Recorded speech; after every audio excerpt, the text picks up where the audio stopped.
White house की press secretary Karoline Lyot ने कहा है कि डोनाल्ड ट्रंप ने गजा में अमेरिकी फौज तैनात करने का कोई फैसला नहीं किया। अपने बयान में उनका कहना है कि सदर ट्रंप का गजा में अमेरिकी फौज भेजने का इरादा नहीं है।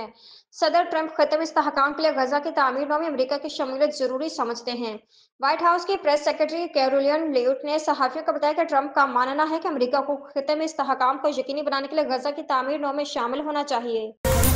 आईसीसी चैंपियंस ट्रॉफी 2025 के लिए पाकिस्तान के स्क्वाड में middle order batter Tayyab Tahir की जगह सुफियान मुकीम को शामिल किया जा सकता है। पाकिस्तान क्रिकेट बोर्ड पीसीबी ने स्पिनर को फिटनेस टेस्ट के लिए तलब कर लिया। चैंपियंस ट्रॉफी के स्क्वाड में सिर्फ एक फ्रंटलाइन स्पिनर शामिल करने पर सिलेक्शन कमेटी को तनकीद का सामना है। जराये के मुताबिक 11 फरवरी तक स्क्वाड में तब्दीली की जा सकती है। मुजफ्फराबाद वज़ीर-ए-आज़म शहबाज शरीफ का कहना है कि कश्मीर भारत का हिस्सा नहीं बन सकता। जद्दोजहद आज़ादी में कश्मीरियों के साथ खड़े हैं।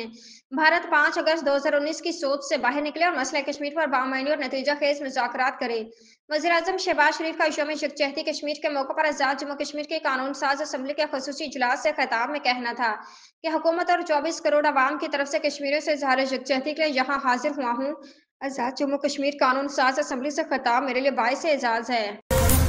बेजिंग सदर ममलिकत आसिफ अली जरदारी और चीनी हममनसब शी चिनपिंग के दरमियान मुलाकात हुई, जिसमें दो तरफा ताल्लुकात व दीगर अमूर पर तबादला ख्याल किया गया। आसिफ अली जरदारी और शी जिनपिंग में अजीम हॉल में होने वाली मुलाकात में मुश्तरका दिलचस्पी के इलाकाई और बैन अल-अक़वामी अमूर और शराकतदारी के दायरा कार को मजीद वसअत देने पर गुफ्तगू हुई। दोनों रहनुमाओं ने बुनियादी दिलचस्पी के अमूर पर एक दूसरे की हिमायत के अज़्म का अदा किया।